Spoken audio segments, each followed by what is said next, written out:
The Florida sun had turned the hotel laundry room into a sauna by noon.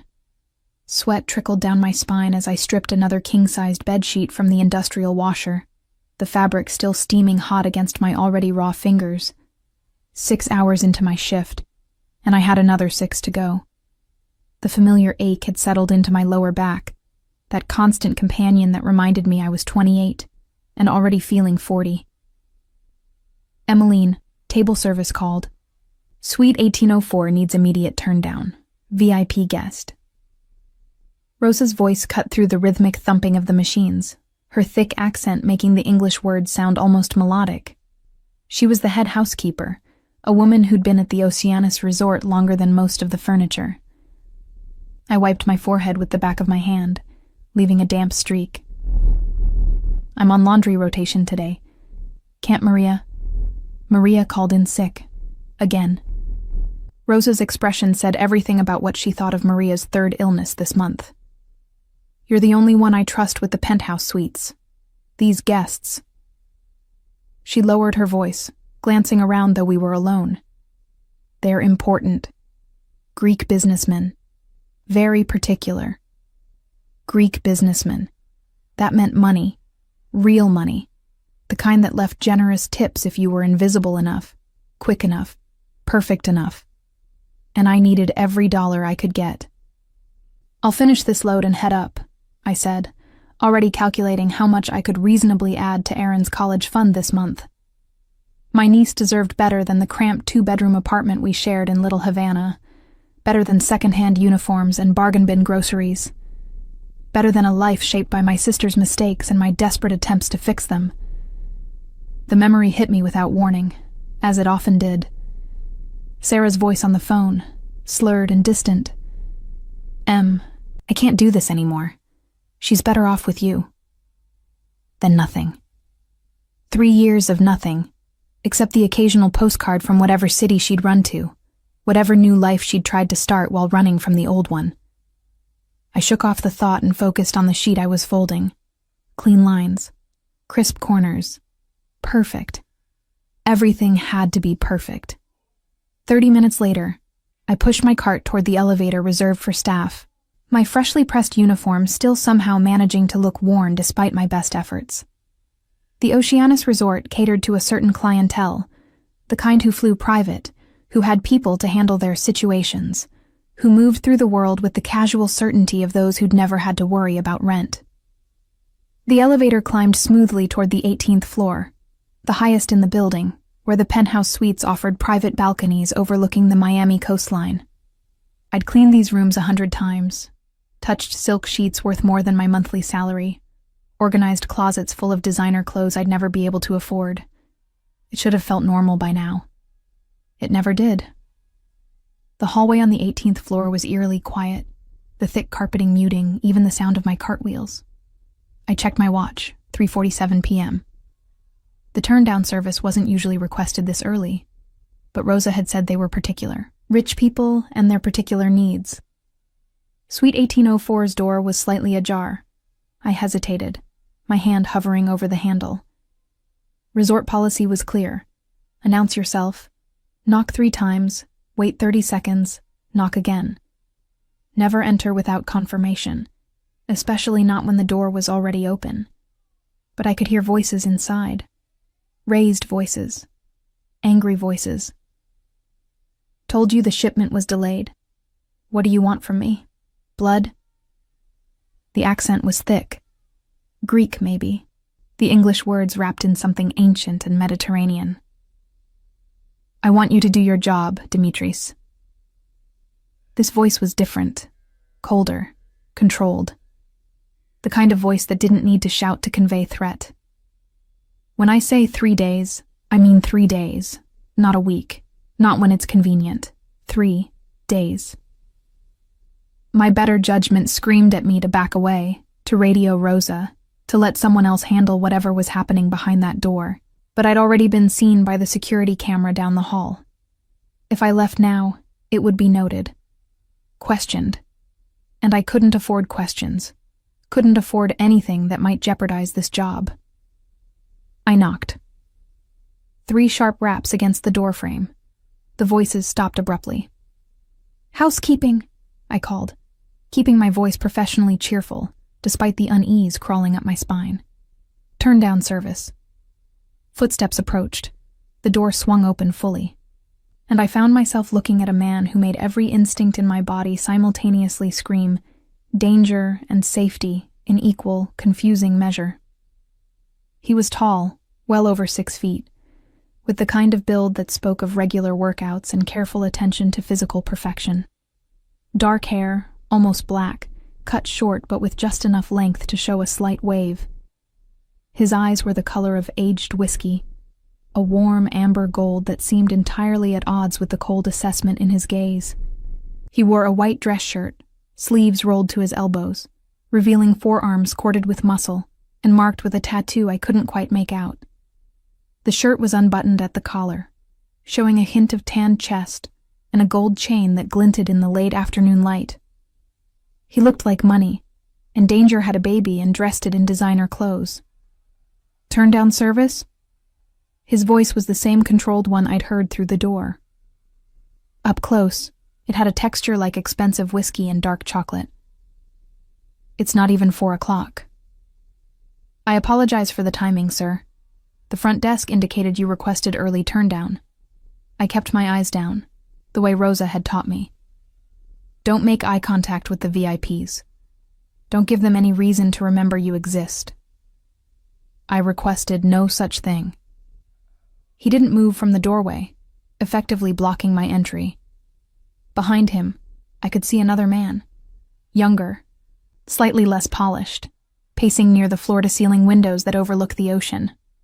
Dimitris, presumably. "I'm sorry for the confusion, sir. I'll inform the front desk of the error." I started to back away, grateful for the excuse to escape. "Wait." I froze.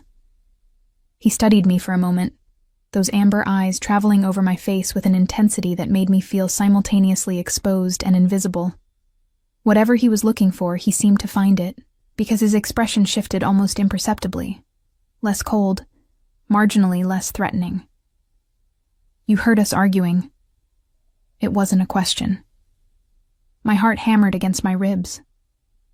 "I heard voices, sir. I didn't hear anything specific. A lie. A necessary lie. The kind I'd learned to tell smoothly after years of surviving in a world that didn't reward honesty, only discretion." He smiled, but it didn't reach his eyes. "Good. Discretion is valuable."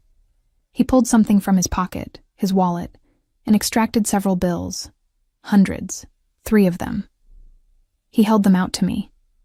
"For your discretion." I stared at the money. $300. Nearly half my weekly paycheck for doing absolutely nothing except for getting something I technically hadn't heard anyway. "I can't accept that, sir. Resort policy." Another lie. Resort policy actually encouraged accepting tips, as long as they were reported, but $300 for silence felt like something else entirely. His eyebrow raised slightly. "You're refusing money?" "I'm doing my job, sir, which includes discretion. No payment necessary." Something changed in his expression. Interest, perhaps, or surprise. As if I'd just done something unexpected and he wasn't quite sure how to process it. "What's your name?" "Emmeline, sir.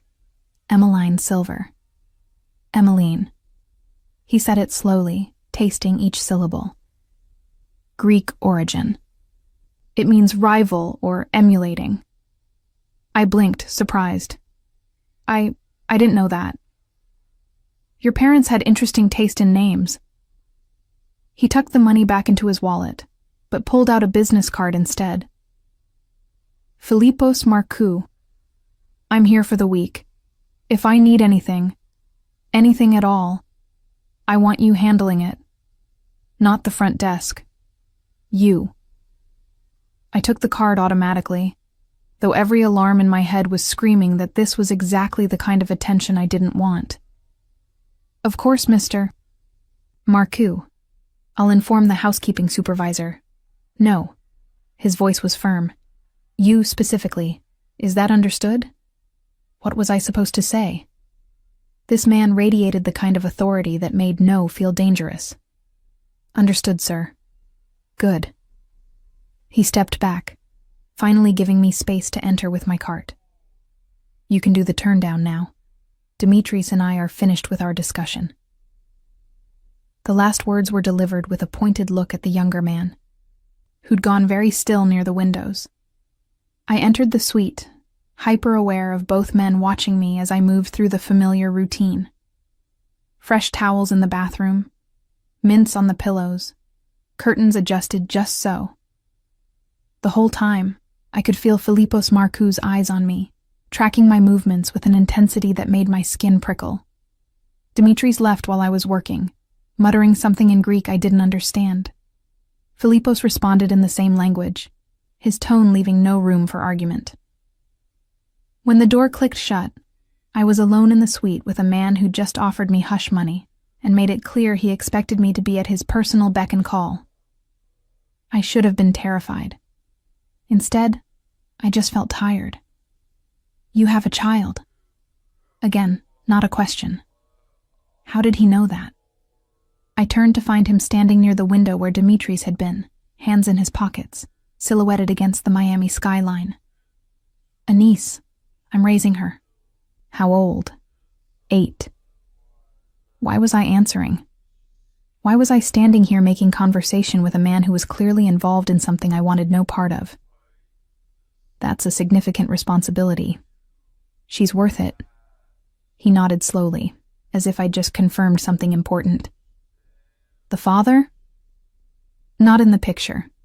Never was." My voice came out harder than I intended. "Her mother, my sister, left 3 years ago. Erin is mine now." Erin, another Greek name. Peace. I didn't know that either. I finished adjusting the final curtain and turned to face him fully. "Will there be anything else, Mr. Marcoux?" "Yes."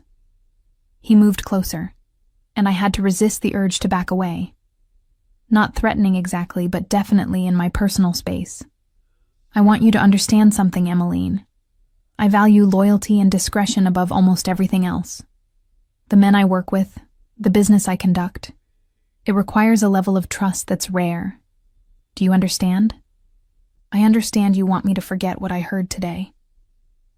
I want you to understand that working for me directly, which you are now, whether you planned it or not, comes with certain expectations, but also certain protections." Protections.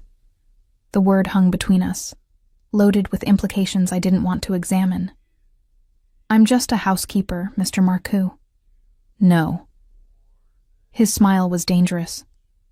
"You're my housekeeper now. And that means something different entirely."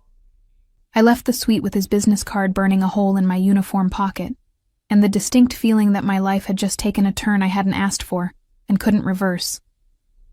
What I didn't know, couldn't have known, was that Philippos Marcoux was already making plans. Plans that involved me. Plans that would change everything. The universe, it seemed, had a twisted sense of humor, because the man who'd just claimed me as his housekeeper was about to become so much more than that. And the little girl waiting for me at home, practicing her math homework and dreaming of a better life, was about to become the reason I'd agree to absolutely anything to keep her safe. 3 days passed before I saw Philippos Marcoux again. 3 days of normal shifts, normal exhaustion, normal worries about Erin's upcoming school supplies, and the electric bill that was 2 weeks overdue. 3 days where I almost convinced myself that the encounter in Suite 1804 had been an aberration, a strange moment that would fade into the background noise of my life. I should have known better. It started small. A note at the front desk when I clocked in. "Mr. Marcoux in Suite 1804 requests Emmeline Silver for all housekeeping services. Signed by Rosa, but clearly dictated by him." Then the second day. A delivery to the housekeeping office.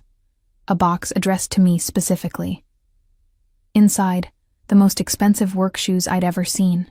Orthopedic, cushioned. The kind that cost $300 retail. The card simply read, "For standing all day. FM." I'd tried to refuse them, Rosa had looked at me like I'd lost my mind. You don't refuse gifts from guests like Mr. Marcoux, Nina. Especially not practical gifts. He's being considerate. Considerate? That was one word for it. Controlling was another. But my feet had been killing me for months, and the shoes fit perfectly. How did he know my size? And by the end of that second day, I had to admit they made a difference. A significant difference. That was how it started. Small invasions. Thoughtful invasions. The kind that made it harder to draw clear lines between appropriate and concerning. On the third day, everything changed. I was cleaning Suite 1722, 3 floors below Filippos's penthouse, when I heard the shouting.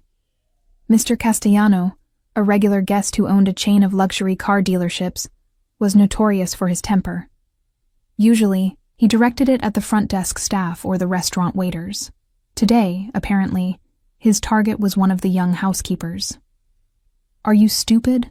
I specifically requested hypoallergenic detergent. Specifically. His voice carried through the open doorway, sharp and cruel. Do you not understand English? Should I speak slower for you? I abandoned my cart and moved toward the commotion. Maria, the same Maria who'd called in sick 3 days ago, stood in the hallway, tears streaming down her face, while Castellano loomed over her, red-faced and still in his bathrobe. I'm sorry, sir. I'll change the sheets immediately. You'll be fired, is what you'll be. He was close enough to her that she'd backed against the wall. Incompetent, lazy, Mr. Castellano. I stepped between them, my voice calm despite my racing heart. I'm senior housekeeping staff. I apologize for the error. I'll personally handle your room with the appropriate products immediately. His eyes snapped to me, assessing, looking for weakness. And who are you to interrupt me? The person who's going to solve your problem, sir, if you'll allow me to do my job. I kept my expression neutral, professional. Behind me, I could sense Maria slipping away down the hall. Good. She didn't need to be part of this. Your problem is that you hire idiots who can't follow simple instructions. Yes, sir. I understand your frustration. If you'll return to your suite, I'll have everything corrected within 30 minutes. He stared at me for a long moment, clearly debating whether to continue his tirade. Finally, he waved dismissively and stormed back into his room, slamming the door hard enough to rattle the nearby artwork. I released a breath I hadn't realized I was holding. My hands were shaking. That was brave. The voice came from behind me, accented and familiar, or stupid. I haven't decided which yet. I turned to find Filippos leaning against the wall near the elevator, arms crossed, watching me with those amber eyes. He wore a charcoal suit today, perfectly tailored, with a burgundy tie that probably cost more than my car. He looked like he'd stepped out of a magazine about men who ruled empires. Just doing my job, Mr. Marcoux. Your job is to clean rooms, not to position yourself between an angry man and a defenseless girl. He pushed off the wall and approached, each step measured and deliberate. That could have gone very badly. She was crying. He was screaming. Someone needed to intervene. And you decided that someone should be you. He stopped close enough that I could smell his cologne. Something expensive and woody that probably had an Italian name I couldn't pronounce. Do you make a habit of protecting the vulnerable, Emmeline? The way he said my name made something flutter in my chest. I pushed the feeling away, when necessary. Interesting. He pulled out his phone, typed something quickly, then pocketed it again. Mr. Castellano won't be a problem anymore. I blinked. What? He won't be bothering you or any other staff member. Consider it handled. I don't understand. You don't need to understand. You just need to trust that I keep my word about protections. His eyes held mine. You work for me now, remember? That means you're under my protection. And that extends to preventing harassment from guests who don't know how to treat service staff with respect. Something cold slithered down my spine. What did you do? Made a phone call. Had a conversation. Mr. Castellano understands now that certain behaviors have consequences. He said it so casually, as if he hadn't just implied something that sounded distinctly like a threat. Now, about your niece. My blood turned to ice. What about Erin? She's at Riverside Elementary, correct? 3rd grade, Mrs. Martinez's class. Talented artist, struggles slightly with math but excels at reading comprehension. He recited the information like he was reading from a file, which I realized with growing horror he probably was. You investigated me. My voice came out flat, dangerous. I investigate everyone who enters my sphere of influence. It's good practice. Prevents surprises. He tilted his head slightly. Your apartment is in Little Havana. 2 bedrooms, outdated plumbing, and a landlord who should be reported for code violations. Your rent is 7 weeks overdue, and you've been negotiating payment plans while working double shifts to cover the deficit. I couldn't breathe. Couldn't think past the violation of having this stranger, this dangerous, powerful stranger, dissect my entire life and lay it bare. How dare you?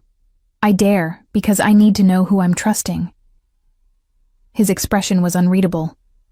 And because I'm about to make you an offer you can't refuse, and I need you to understand exactly how serious I am. I don't want anything from you. Yes, you do. You want your niece safe. You want her fed, clothed, educated properly. You want her to have opportunities you never had. You want to stop waking up at 3 a.m. doing the math on whether you can afford both electricity and groceries. He leaned closer, his voice dropping. You want someone to share the burden you've been carrying alone for 3 years. And I'm offering to be that someone. Why? The word came out as barely a whisper. Why would you possibly care about a housekeeper and her niece? Because loyalty is rare and valuable. Because you refused $300 rather than compromise your principles. Because you stepped between an angry man and a scared girl without hesitation. He paused. And because I need a wife. The world tilted sideways. Excuse me? I need a wife. You need protection and financial security. It's a mutually beneficial arrangement. He said it like he was proposing a business merger, not a marriage. Before you refuse, let me outline the terms. Are you insane? I found my voice, though it came out higher than normal. You don't even know me. I know enough. I know you're loyal, protective, and principled. I know you put your niece's needs above your own comfort. I know you don't scare easily, and you don't compromise your values even when offered easy money. His eyes held mine. That's more than most marriages are built on. This is crazy. You're crazy. I'm not marrying a stranger. Not today, obviously. We'll need time to arrange things properly. But think about it, Emmeline. Think about what I'm offering. He pulled out another business card. Why did he carry so many? And pressed it into my hand. My personal number. Call me when you're ready to discuss terms. I'm not going to call you. I'm not going to marry you. This conversation never happened. He smiled, and for the first time, it looked almost genuine. We'll see. Oh, and Emmeline, your rent has been paid. 6 months in advance. The landlord has also been informed that any future violations of housing codes will result in significant legal consequences. You can't just, I can, I did. Consider it a gesture of good faith. He checked his watch. I have a meeting. We'll talk again soon. He was gone before I could formulate a response, disappearing into the elevator with that same controlled grace that made him seem simultaneously predatory and protective. I stood in that hallway for a full 5 minutes, staring at the business card in my hand. Filipos Marcu. The name was printed in elegant script, along with a phone number and a single line of text. Marcu Enterprises, Import-Export, Import, export. Right. And I was the Queen of England. That night, I sat at our tiny kitchen table while Erin did her homework, trying to process what had happened. Trying to understand why a man who clearly operated outside the law would want to marry someone like me.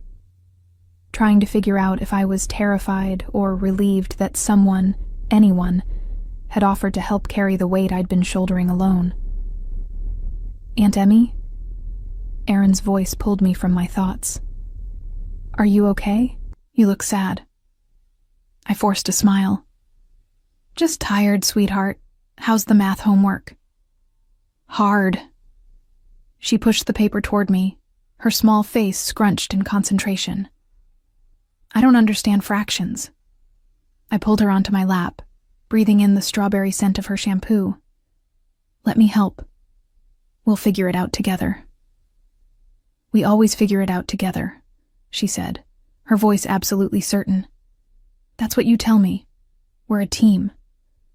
We're a team, I agreed, my heart clenching. But as I helped her work through the problems, part of my mind kept circling back to Filipos Marcou's offer, to the rent paid 6 months in advance, to the knowledge that someone had noticed I was drowning and had thrown me a lifeline, even if that lifeline came with strings attached. Even if those strings might strangle me. I didn't call him that night, or the next night, or the night after that. But I kept the business card, tucked into my wallet, right next to the picture of Erin on her first day of school, just in case. Because deep down, I already knew what I didn't want to admit. When someone offers you salvation while you're drowning, you don't ask too many questions about the cost. You just grab hold and pray you survive what comes next. The phone call came on a Tuesday morning while I was elbow-deep in soapy water, scrubbing dishes from Erin's breakfast. The number was unfamiliar, but something made me answer anyway. Ms. Silver? This is Detective Morrison with Miami PD. We need you to come to the station to answer some questions regarding Mr. Harold Whitmore. My hands went numb. Harold Whitmore, the elderly guest from the penthouse suite, the kind man who always requested me specifically, who tipped generously and treated the staff like humans instead of furniture, the man who died in his sleep 3 nights ago. Questions about what? We'd prefer to discuss this in person, ma'am. Can you come in today? I looked at the clock. My shift started in 2 hours. I need to drop my niece at school first. That's fine. We'll expect you at 10.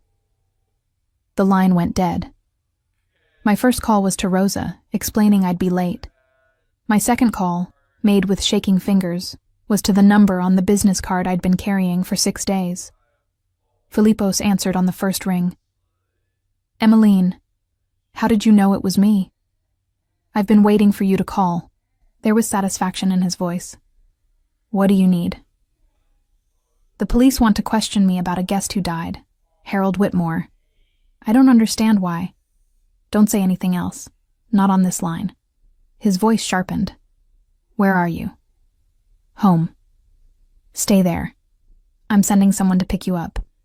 Don't talk to the police without representation. Do you understand? I can't afford a lawyer. You don't need to afford anything. Just wait. My attorney will meet you at the station. He paused. Emmeline, this is important. Do not speak to them alone. Promise me. I promise. 20 minutes later, a black Mercedes pulled up to my building. The driver was Dimitris, the young man from that first day in Filipos's suite.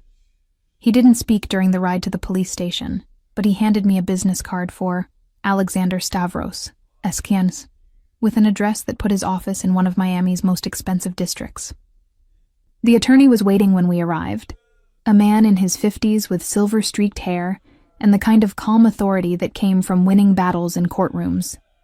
He greeted me with a firm handshake and immediately took control. Don't answer anything without consulting me first, he said as we entered the building. If they push, I'll end the interview. Clear? I nodded, too overwhelmed to argue. Detective Morrison was a tired-looking man with a coffee stain on his tie. He led us to a sterile interview room and laid out his cards immediately. Harold Whitmore's son was claiming I'd stolen money from his father. $1 million, to be precise. Money that had supposedly been in a suitcase that disappeared after Harold's death. "That's absurd," I said, looking at Stavros for permission. He nodded slightly. "Mr. Whitmore was a guest. I cleaned his room, that's all. His son claims you had unusual access to his father, that you spent time with him beyond normal housekeeping duties. Mr. Whitmore was lonely. His son barely visited. Sometimes he'd want company while I cleaned. We'd talk. That's not a crime." Morrison slid a photograph across the table. It showed Harold Whitmore handing me something, a manila envelope. This was taken by hotel security 2 weeks before his death. What's in the envelope? I remembered that day. Harold pressing the envelope into my hands, his papery skin warm, his eyes bright with something like mischief. "Open it later," he'd said, "when you need it most." I'd opened it in the parking lot. Inside was $5,000 in cash and a note. "For the girl. Education fund. You're a good mother to her." "A gift," I said carefully. He knew I was raising my niece. He wanted to help with her education. $5,000 is quite a gift. Mr. Whitmore was generous. "And the $1 million? I don't know anything about $1 million. The interview lasted 2 hours. They showed me bank statements, questioned my finances, implied that I'd somehow manipulated a dying man. Through it all, Stavros remained a wall between me and their accusations, deflecting, objecting, making it clear that speculation wasn't evidence. Finally, Morrison leaned back. "We're pursuing this, Ms. Silver. If we find any connection between you and that missing money, you'll be charged with elder abuse and theft. That's serious prison time." "My client has been nothing but cooperative," Stavros said smoothly. "And you have nothing but the accusations of a son who, by his own admission, barely knew his father's affairs. If you had real evidence, we wouldn't be having this conversation." Outside, I collapsed against the building's exterior wall, my legs suddenly unreliable. Stavros stood beside me, perfectly composed. "This won't go away quickly," he said. "The son is convinced you're involved. He's likely to make noise, create problems. Do you have somewhere safe to stay?" "Safe from what?" "From attention you don't want. From people asking questions. From complications." He handed me another card. "This is Mr. Marco's private line. He asked me to tell you that his offer still stands, and that, given the circumstances, you might want to reconsider." "What offer?" But I already knew. "He'll explain." "But Ms. Silver?" "Whatever he's proposed, I'd seriously consider it. Men like Harold Whitmore's son don't let go easily, and they have resources to make your life very difficult." That evening, I finally made the call. Philippos answered immediately. "Are you safe?" "I'm home. Your lawyer got me out of there without charges. Thank you." "Don't thank me yet. We need to talk. In person. Can you get someone to watch Aaron tonight?" "My neighbor can." "Why?" "Because what I'm about to propose requires your full attention, and I'd prefer to have this conversation face to face." He paused. "I'm sending a car at 8. Don't argue." The line went dead before I could respond. Mrs. Chen from 3B agreed to watch Aaron, accepting my rushed explanation about a work emergency.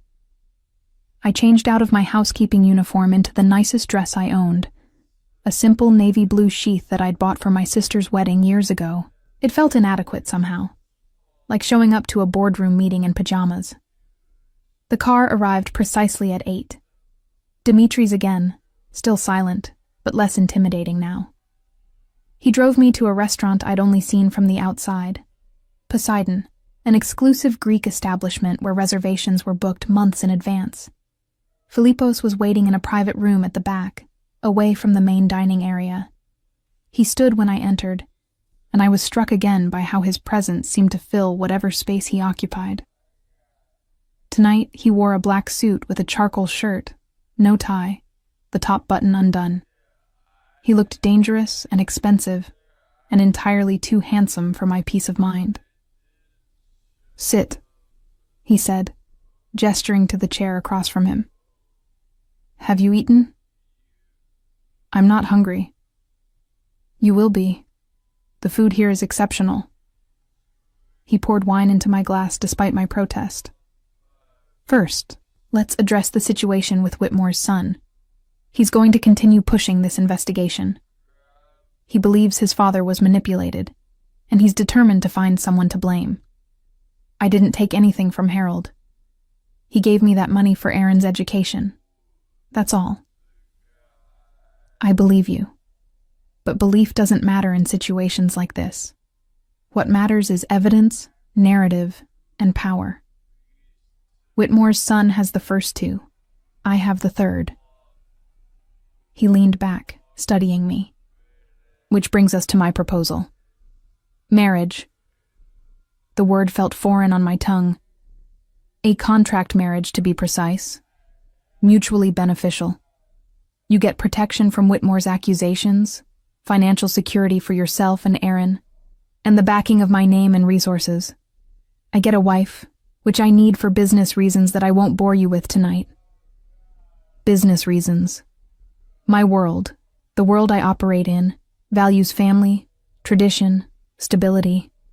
A man without family is viewed as unreliable, ungrounded. I need to appear settled, committed. A wife provides that appearance. So I'd be a prop in your business dealings.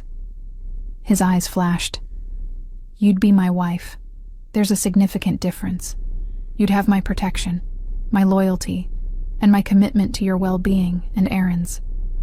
In return, I'd expect the same. Except you'd actually be faithful, and I'd just be pretending to love you." "I would be faithful," he said. And something in his voice made me believe him. When I make a vow, I keep it. As for love, he shrugged. "Love is overrated. Respect, loyalty, mutual benefit, those things last. Love fades. That's cynical. That's experience." He poured more wine. "I was engaged once, 6 years ago. She was beautiful, from a good family, exactly what everyone expected me to marry. I thought I loved her. Turned out she was gathering information for a rival organization. Nearly got my brothers killed." The casual way he said it, rival organization, brothers killed, reminded me exactly what kind of man I was dealing with. "What happened to her?" "She's no longer a problem." His tone made it clear that was all he'd say on the subject. "The point is, I learned that emotions are liabilities, contracts are clear, expectations are defined, no surprises." "And what exactly would you expect from me in this contract?" "Public appearance as my wife, attendance at certain events, discretion about my business affairs, and..." He paused, something shifting in his expression. "I'd expect you to eventually give me children, heirs, but that's negotiable in terms of timing." My face flushed. "You want me to have your children?" "I'm Greek. Family is everything. Legacy is everything. But I'm not unreasonable. We discuss timing, ensure you're comfortable, make arrangements for Aaron's continued well-being." He leaned forward.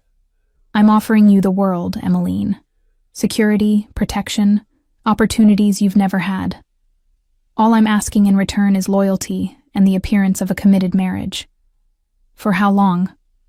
Minimum 5 years. After that, we can renegotiate if needed. But I suspect once you're accustomed to this life, you won't want to leave." It wasn't arrogance in his voice, just certainty. Food arrived. Small plates of food I couldn't name, each one more beautiful than the last. Philippos urged me to eat, and I found myself complying, too overwhelmed to argue. The food was incredible, each bite a revelation. "I need to think about this," I said finally. You have until Friday. Whitmore's son is planning to file formal charges then. Once that happens, everything becomes more complicated. But if you're married to me, if you have my name and protection, those charges will disappear. I guarantee it. How can you possibly guarantee that? His smile was cold. Because I have resources you can't imagine. And because men like Whitmore's son understand power dynamics very well. Once you're a Marcoux, you're untouchable. He drove me home himself, in a car that probably cost more than I'd make in 10 years. We didn't speak during the drive, but the silence felt heavy with unspoken possibilities. At my building, he walked me to my door despite my protests. Think about it, he said, standing too close in the dim hallway. Think about Erin growing up safe, educated, with every opportunity. Think about never worrying about rent or food or whether you can afford her medical care. Think about what I'm offering, Emmeline, and think about what happens if you refuse.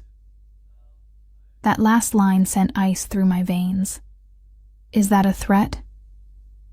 It's reality. Whitmore's son won't stop.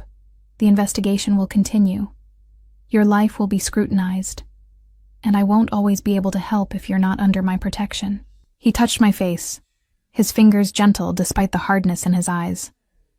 I want you to choose this freely, but I also want you to understand what you're choosing between. Safety or struggle, protection or prosecution, me or the alternatives. He left before I could respond. Inside, Erin was asleep on the couch, Mrs. Chen dozing in the armchair. I paid her and locked the door behind her, then stood in my dark apartment, looking at my niece's peaceful face. What was I willing to do to keep her safe? To give her the life she deserved? The answer, I was beginning to realize, was absolutely anything. Even marry a man I barely knew. A dangerous man. A man who operated in shadows and spoke of threats as casually as other people discussed the weather. Even that. Because love wasn't always romantic or chosen. Sometimes love was a 8-year-old girl who called you Aunt Emmy and trusted you to keep her world stable. And for that kind of love, you'd walk into any darkness, make any deal, marry any devil. I picked up my phone and sent a text to the number on Filipos's card. Friday. I'll give you my answer Friday. His response came immediately. I already know what your answer will be. I'll make the arrangements. Arrogant, presumptuous, absolutely certain of his power over my situation, and completely, terrifyingly right. Friday came with a phone call at 6 a.m. Filipos's voice, calm and controlled, giving me an address and a time. Noon. Bring Erin. We need to discuss arrangements, and she should be part of this conversation. She's 8. You want to discuss marriage contracts with an 8-year-old? I want her to meet me, to understand that this arrangement includes her well-being. She's not an afterthought, Emmeline. She's central to why you're considering this. He paused. And I want to meet the person you've built your life around. It matters. So at 11:30, I found myself in a taxi with Erin, heading toward an address in Coral Gables that turned out to be a private estate, hidden behind iron gates and palm trees. The house was massive, white stone and glass, with a circular driveway and a fountain that probably cost more than my entire apartment building. Wow, Erin breathed, her eyes wide. Aunt Emmy, who lives here? A man I work for. He wants to meet you. Not quite the truth, but how did you explain contract marriages to a child? Filipos answered the door himself, dressed casually in dark jeans and a white linen shirt that made his olive skin seem to glow. His eyes went immediately to Erin, and something in his expression softened. You must be Erin. I'm Filipos. He crouched down to her level, bringing himself to eye height. Your aunt has told me a lot about you. She has? Erin looked at me confused. I told him you're very smart and that you love to draw, I said quickly. I do love to draw. Erin's natural enthusiasm overrode her shyness. I'm working on a series about ocean animals right now. Do you want to see? I'd love to. But first, I have something for you. He led us inside to a living room that looked like something from a magazine. All white furniture and modern art. On the coffee table was a box wrapped in silver paper. I heard you might need new art supplies for school. Erin looked at me for permission. I nodded, and she tore into the paper with the enthusiasm only an 8-year-old could muster. Inside was a professional art set. Pencils, markers, watercolors, papers in different textures and sizes. The kind of supplies I'd looked at in stores but could never justify buying. This is amazing. Erin threw her arms around Filipos without hesitation, and I saw him freeze for just a moment before carefully returning the hug. When he looked up at me over her head, something in his eyes had changed. Why don't you explore the art supplies while your aunt and I talk? He suggested to Erin. There's a sunroom through there with better light. You could draw something if you'd like. Once Erin was settled in the sunroom, visible through glass doors but out of earshot, Filipos gestured for me to sit. She's remarkable, he said simply. Smart, affectionate, trusting. You've raised her well. I've done my best. Your best is better than most people's everything. He sat across from me, leaning forward with his elbows on his knees. So, have you decided? I'd barely slept in 3 days, weighing options that all seemed impossible. But this morning, I'd received a certified letter.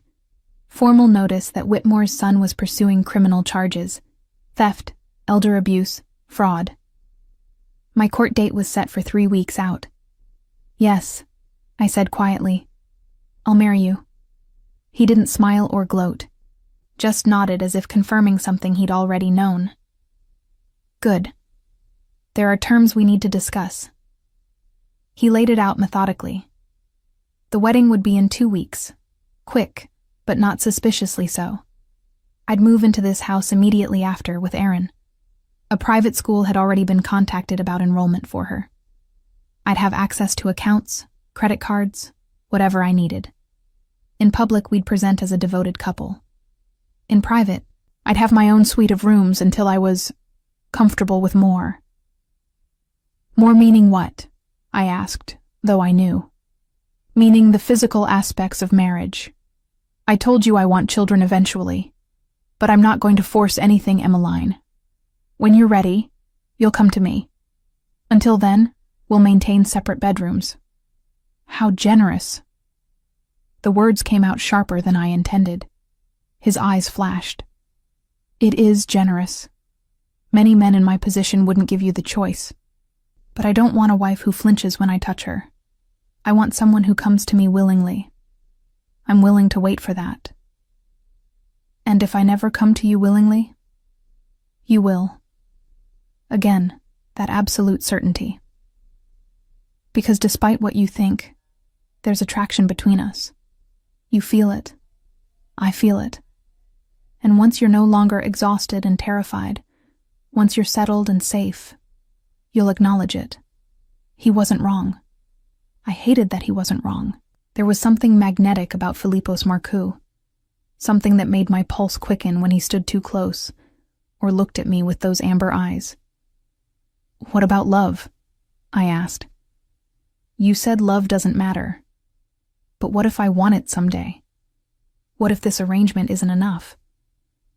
Then we'll deal with that when it comes.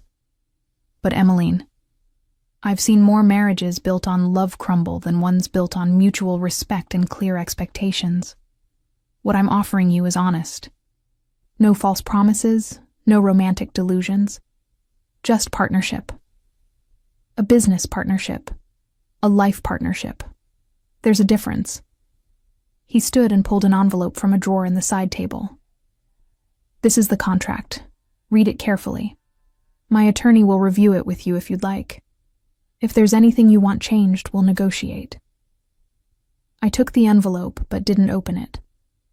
When do I need to give final approval? Monday. The wedding is planned for 2 weeks from tomorrow. Small ceremony, Immediate family only on my side. Whoever you want on yours. I don't have anyone. Something in his expression softened again. Then it will be my family and Aaron. That's enough. Aaron emerged from the sunroom with a drawing, a remarkably good sketch of the fountain we'd seen outside. She presented it to Filipos with a shy smile. For you. To say thank you for the art supplies. He took it with surprising reverence, studying it carefully. This is exceptional, Aaron. You have real talent. He crouched down again to her level. I'm going to frame this and put it in my office. Would that be okay? She nodded enthusiastically, and I felt something crack in my chest. This dangerous man, this criminal who operated in shadows, was being so gentle with my niece that I almost couldn't reconcile the two versions of him. On the drive home, in a car Filipos insisted on providing rather than letting us take a taxi, Aaron chattered about the house, the art supplies, how nice Mr. Filipos was. Do you work for him now? She asked. Is that why we went there? Something like that, I hedged. I like him. He's nice. And he really looked at my drawing, not just pretended to like it. That's how you know when adults really care. That night, after Aaron was asleep, I opened the contract. It was 30 pages long, written in language I only partially understood. But certain clauses stood out. Party A, Filipos Marcu, agrees to provide complete financial support for Party B, Emmeline Silver, and her dependent, Aaron Silver, including but not limited to housing, education, medical care, and general living expenses. Party B agrees to maintain public appearance as Party A's devoted spouse, attend designated events, and uphold the reputation of the Marcu family name. Both parties agree to maintain discretion regarding the contractual nature of this marriage. Public presentation will suggest a traditional romantic marriage. Physical intimacy is encouraged but not required. Both parties must consent to any intimate relations. In the event of pregnancy, Party A agrees to provide full medical care and support. Any children born of this union will be considered legitimate heirs to the Marcu estate. This contract may be terminated after 5 years with mutual agreement, or earlier under specific circumstances outlined in Section 12. I read it 3 times, looking for the trap, the clause that would give him complete control, the fine print that would steal my autonomy. But it was, surprisingly, fair, generous even. Everything he'd promised, written in legal language. I thought about Whitmore's son and his accusations, about the electric bill sitting on my counter, about Aaron's school shoes that were getting too small, about the constant weight of being one emergency away from complete disaster.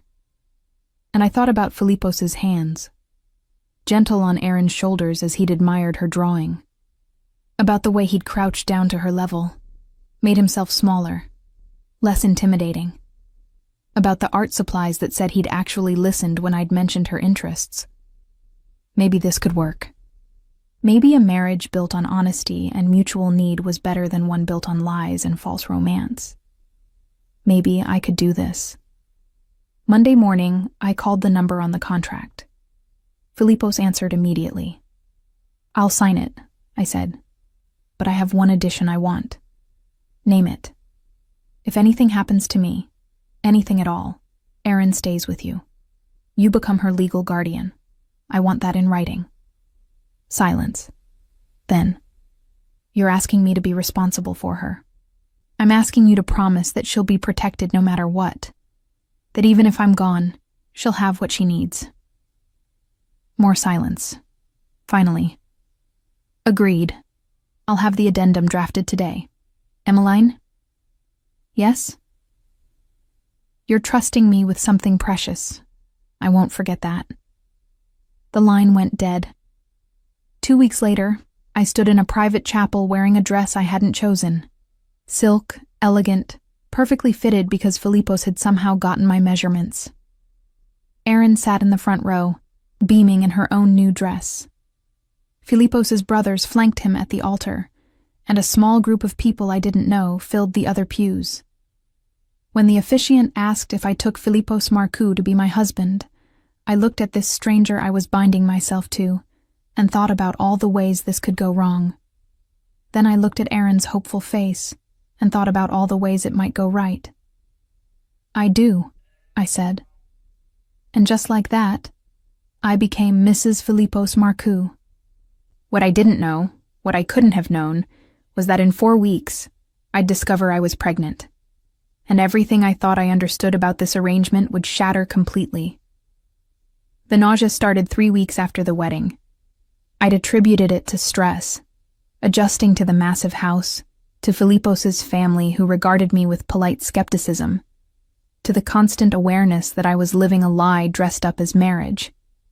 But when the nausea persisted, when my period failed to arrive, I bought a test from a pharmacy across town where no one knew me. Positive. I stared at those 2 pink lines and felt my carefully constructed world tilt on its axis. We'd been careful. The few times we'd been intimate, because despite his promise to wait, the attraction between us had proved impossible to ignore. We'd used protection. But apparently, the universe had decided that a contract marriage needed a complication. I told Filipos that night in his study, where he was reviewing documents that I'd learned not to ask about. He looked up when I entered, and something in my expression made him set down his papers immediately. "What's wrong?" "I'm pregnant." The words hung between us, heavy and impossible. I watched him process, saw a dozen emotions flicker across his face too quickly to name. "How far along?" "Maybe 3 weeks. I just took the test today. I haven't seen a doctor yet." He stood, moved toward me, then stopped as if uncertain whether he was allowed to touch me. "How do you feel about this?" The question surprised me. "I don't know. Terrified. Confused. This wasn't part of the plan. Plans change." He came closer, his hand hovering near my stomach before dropping to his side. "Emmeline, I told you I wanted children eventually. This is sooner than I expected, but what? This makes everything real. This isn't a contract anymore, Filipos. This is a child, your heir." I sank into the chair across from his desk. How do I explain this to Erin? She already thinks this marriage is some fairy tale romance. Now I'm pregnant? What do I tell her? The truth. That we're married and we're having a baby. She doesn't need to know the rest. He knelt in front of me, taking my hands in his. "Listen to me. This child will be protected, cherished, given everything. And you'll have the best medical care, anything you need. That's not what I'm worried about." Then what? I looked at this man I'd married, the stranger who was becoming familiar in ways that terrified me. "I'm worried that I'm starting to care about you, that this isn't just a contract for me anymore. And I'm worried that when you realize that, you'll use it against me." His hands tightened on mine. "I would never.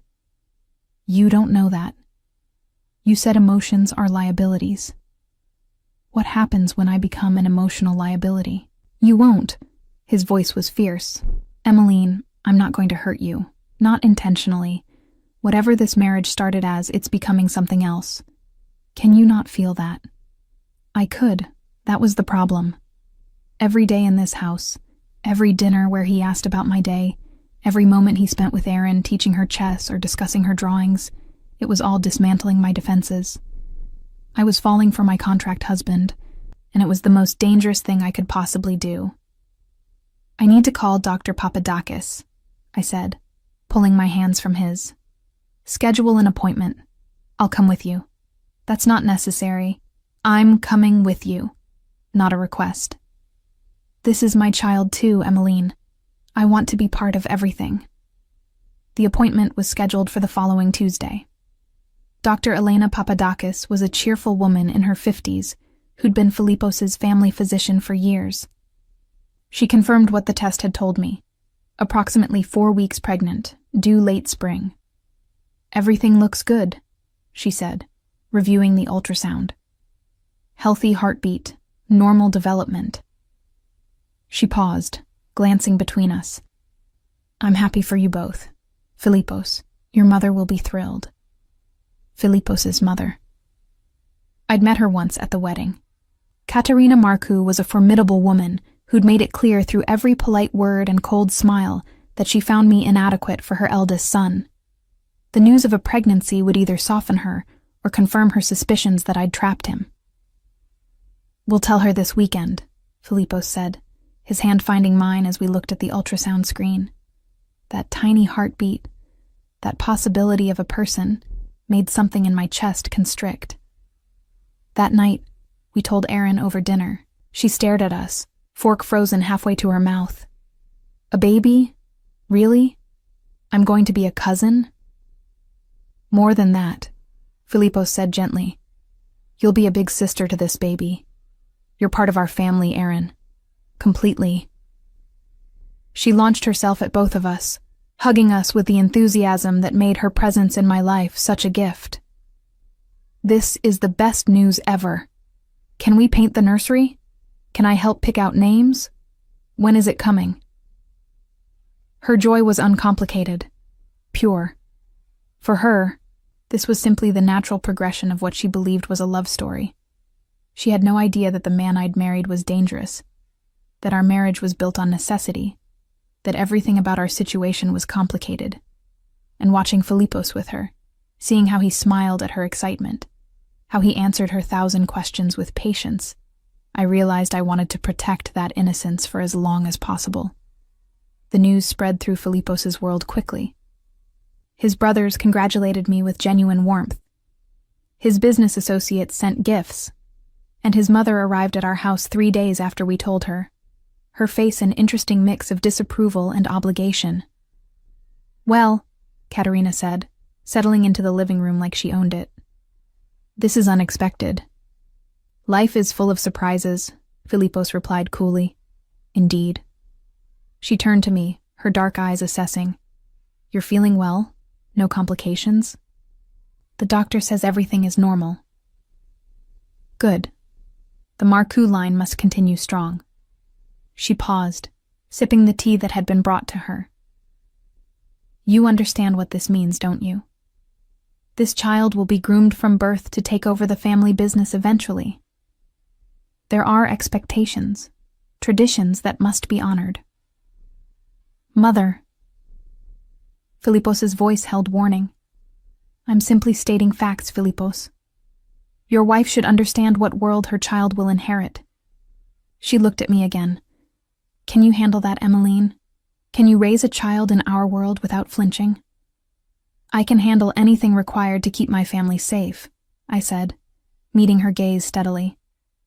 Something flickered in her expression. Maybe respect. Maybe just acknowledgement. We'll see. The first test is always the hardest. She left shortly after, and I turned to Filipos. What did she mean by that? The first test? Ignore her. She's difficult with everyone. But I couldn't shake the feeling that Katerina knew something I didn't. That there was a test coming, a challenge that would determine whether I truly belonged in this world. I didn't have to wait long to find out. 2 weeks later, the news broke. Harold Whitmore's will had been read. He'd left me $1 million, formally and legally, with a handwritten note explaining that I'd been kind when his own family hadn't, that I'd treated him with dignity, that he wanted to ensure Erin had educational opportunities. Whitmore's son went ballistic, filed lawsuits claiming undue influence, manipulation, elder abuse. The story hit the local news. Wealthy widow leaves fortune to hotel housekeeper. The implications were clear. I'd seduced, manipulated, or coerced a dying man. This is bad, I said to Filipos, watching the news coverage. They're going to crucify me. No, they won't. His voice was ice cold. Because you're a Marcu now, and we protect our own. What followed was a masterclass in power. Filipos's attorneys filed countersuits. Private investigators uncovered that Whitmore's son had been stealing from his father for years. Witnesses came forward, hotel staff who'd seen the son's neglect, who could testify to my appropriate behavior. The narrative shifted. Grieving son lashes out at innocent housekeeper who was simply kind to his father. Within a month, the son dropped all charges. The will was upheld. And I had $1 million I'd never asked for. I want to give it away, I told Filipos. To charity. I don't want money that's causing this much trouble. No, he was adamant. That money is yours. Harold Whitmore wanted you to have it. Giving it away looks like guilt. Keep it. Put it in a trust for Aaron if you don't want to touch it yourself. But it's yours. Your mother is going to think I'm a gold digger now. My mother's opinion is irrelevant. He pulled me close, his hand resting on my stomach where our child was growing. What matters is that you're safe, our child is safe, and Aaron is secure. Everything else is noise. But the noise didn't stop. Rumors circulated through Filipos's world. Whispers about the housekeeper who'd married the boss, who'd gotten pregnant suspiciously quickly, who'd inherited money from a dead man. Some people smiled to my face and sneered behind my back. The only place I felt completely safe was with Erin. In the quiet moments when she'd curl up beside me and talk about the baby, about what she hoped it would be like to have a sibling. I'll protect them, she told me seriously one night. Just like you protect me. That's what families do. We take care of each other. We take care of each other, I agreed, my heart breaking with love for this child who'd already been through too much. I didn't know that Filipos was listening from the doorway. Didn't know that those simple words, we take care of each other, would change everything. Because a man who'd built his life on control and power had just heard the definition of family from an 8-year-old girl. And it would make him realize exactly what he'd been missing his entire life. The call came at 2 a.m. I jolted awake to find Filipos already up, phone pressed to his ear, speaking in rapid Greek. His face was stone, but I'd learned to read the subtle signs of his anger, the tightness around his eyes, the controlled stillness of his body. When he ended the call, he stood there for a moment before turning to me. Get dressed, quickly. We need to move you and Aaron. What's happening? Whitmore's son has hired people, professionals. They're making threats. He was already pulling clothes from the closet. My security team is moving you to a safe house until this is resolved. My fear crystallized in my chest. Is Aaron? She's being woken now. Elena is with her. Elena was one of the household staff, the one Aaron had bonded with most. Pack nothing. Everything you need will be there. 30 minutes later, we were in an armored SUV heading somewhere I didn't recognize. Aaron was pressed against my side, sleepy and confused. Filipos sat across from us, phone in hand, issuing orders in Greek and English. The safe house was a compound outside the city, protected by high walls and armed guards. It should have felt like a prison. Instead, it felt like the first time I truly understood the world I'd married into. How long do we have to stay here? Aaron asked, looking around the unfamiliar space. Not long, Filipos promised, crouching to her level. Just until I make sure everyone understands that threatening my family has consequences. What kind of consequences? He glanced at me, then back to Aaron. The kind that ensure it never happens again. After Aaron was settled in bed, I found Filipos in the secure office, surrounded by his brothers and several men I recognized as his inner circle. She shouldn't be here, one of them said in Greek, not realizing I'd picked up enough of the language to understand. She's my wife, Filipos replied in English, his eyes meeting mine.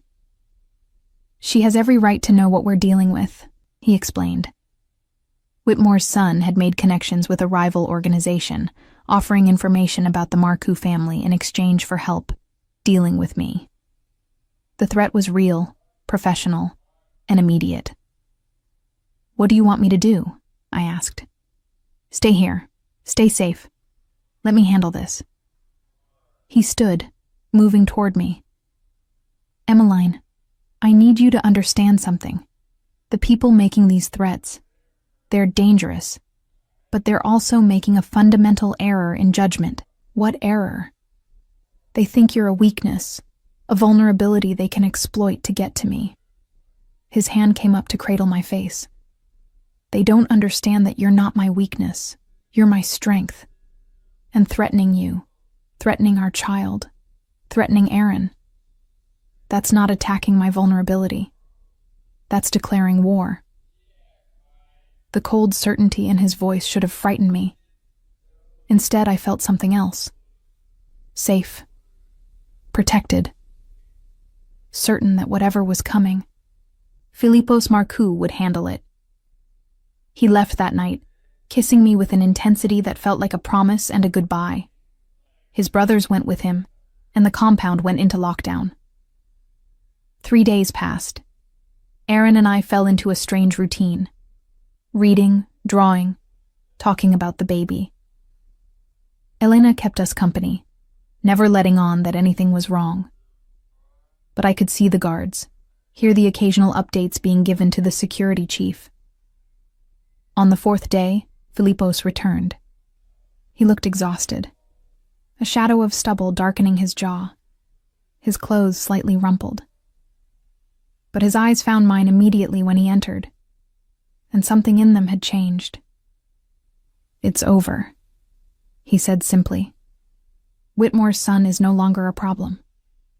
The people he hired have been convinced to take contracts elsewhere, and the rival organization has been reminded why no one threatens the Marcoux family." What does that mean? Convinced? Reminded? It means you can come home. You and Aaron are safe now. Completely safe. That night, after Aaron was asleep in her own bed back at the house, I found Filipos in his study. He was standing at the window, looking out over the grounds, and he didn't turn when I entered. "I need to know," I said. "What did you do?" "What needed to be done?" That's not an answer. He turned then, and for the first time since I'd known him, he looked uncertain. "You want specifics? You want to know exactly what I'm capable of when someone threatens my family?" "Yes." He was quiet for a long moment. Then, "Whitmore's son is alive. Scared, financially devastated, legally compromised enough that he'll never risk pursuing you again, but alive. The men he hired have been paid more than he offered them to leave the country. The rival organization lost 2 significant assets and learned that the cost of coming after a Marcoux is higher than any potential reward." "Assets? You mean people?" "I mean people who made choices that had consequences." His voice hardened. "I won't apologize for protecting you, Emmeline. I won't pretend to be something I'm not. This is who I am. This is what I do. If that's too much for you, it's not." He blinked, surprised. "What?" "It's not too much. Because you did it for Aaron. For our baby. For me." I moved closer. "I'm not naive anymore, Filipos.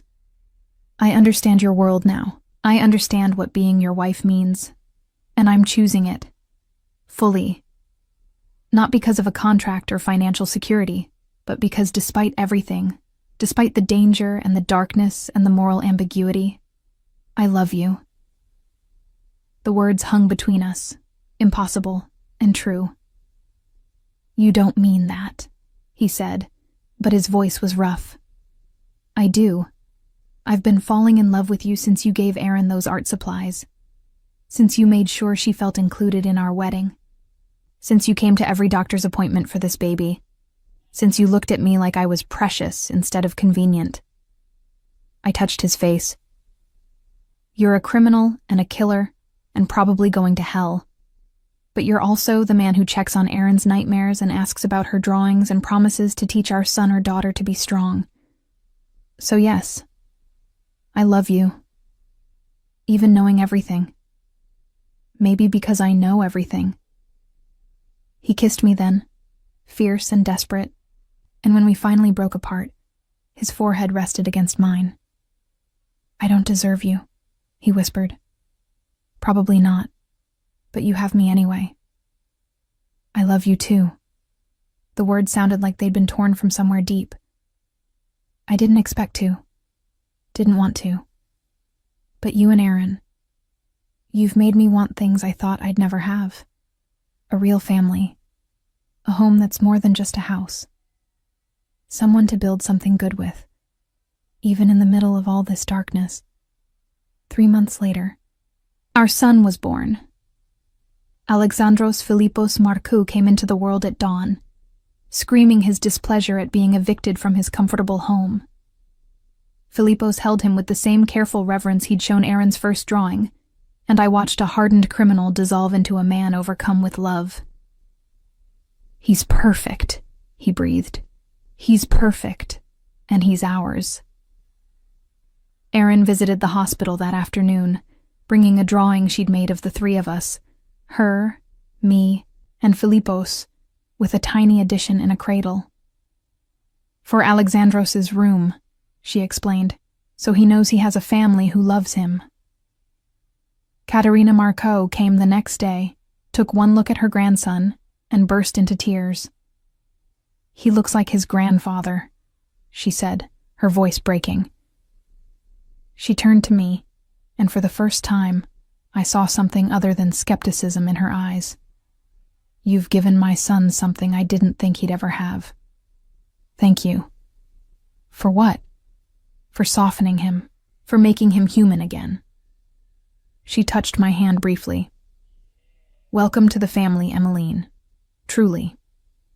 The transition wasn't seamless.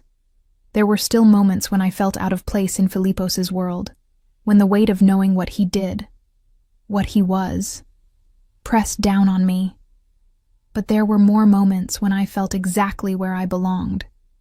Like the night Aaron climbed into bed with us because she'd had a nightmare, and Philippos held her while she fell back asleep, his hand reaching for mine over her small body. Like the afternoon I found him in the nursery, just watching Alexandros sleep, his expression soft with wonder. Like the family dinner where his brothers teased him about being domesticated, and he'd simply smiled and said, "Best thing that ever happened to me." 6 months after Alexandros was born, we had a second wedding ceremony. Not the quick, necessary one from before, but a celebration. Aaron was flower girl, walking down the aisle with serious concentration. Alexandros slept in his grandmother's arms through the entire thing, and when Philippos and I exchanged vows, real ones this time, not contractual obligations, I meant every word. I, Emmeline, take you, Philippos, to be my husband, to love in light and shadow, to trust with my life and the lives of our children, to build a family with, a legacy with, a future with, for as long as we both live. I, Philippos, take you, Emmeline, to be my wife, my partner, my heart. I promise to protect you and cherish you, to honor the trust you've placed in me, to be a father worthy of our children and a husband worthy of you, in this life and whatever comes after. Later, at the reception, I watched Aaron dance with Philippos's youngest brother, while Philippos held Alexandros and spoke with his business associates. Our strange, complicated, beautiful family. You look happy, Katerina said, appearing beside me. I am. Even knowing what he is, what this life means. Especially knowing, I said, because I know all of him, not just the parts he shows the world, and I love all of him anyway. She nodded slowly. That's what family means in our world. Loving despite the darkness, maybe because of it. She touched my shoulder. You're stronger than I gave you credit for, Emmeline. You'll be a good matriarch when the time comes. Matriarch. The word should have terrified me. Instead, it felt right. That night, after Aaron and Alexandros were asleep, Philippos and I stood on our bedroom balcony, looking out over the city. Do you ever regret it? He asked. The contract? The way this all started? No, do you? Never. He pulled me close. You came into my life running from danger. I never imagined you'd run straight into my arms and make me better for it. I didn't make you better. I just made you want to be better. Same thing. He kissed me softly. Thank you, Emmeline, for choosing this, for choosing me, for giving me a family I didn't know I needed. Thank you for seeing me when I was invisible, for protecting us when we had no one, for loving Erin like she's yours. She is mine. You all are. His hand rested on my stomach, where another small life was just beginning to grow. A fact I'd discovered just that morning and hadn't told him yet. Filipos? About that. About being yours. I covered his hand with mine. The family's about to get a little bigger. He went very still. You're pregnant. Again. I know it's soon, but... He spun me around and kissed me breathless, joy radiating from every line of his body. When he finally pulled back, he was grinning like a fool. How many? He asked. How many children are we going to have? I don't know. How many do you want? As many as you'll give me. A house full. A legacy built not on fear, but on love. He sobered slightly. I know what I am, Emmeline. I know the world I operate in. But with you, with our children, I want to build something better. Not just an empire of power, but a family of love. Is that possible? With you? I touched his face. Anything is possible. And I believed it, because we'd started with a contract and built a kingdom. Started with necessity and found love. Started as strangers and became family. The world would always know Filipos Marcoux as a dangerous man. A man to be feared and respected in equal measure. But I knew him as something more. A man who checked on nightmares and framed children's drawings. Who held his son with reverent care and looked at his wife like she'd hung the stars. Who'd taken a housekeeper running from danger and given her a castle to call home. Was it a perfect fairy tale? No. We were both too complicated, too scarred, too aware of the darkness in the world for that. But it was ours. Our story. Our family. Our love built in shadows and brought into light. And that was more than enough. That was everything.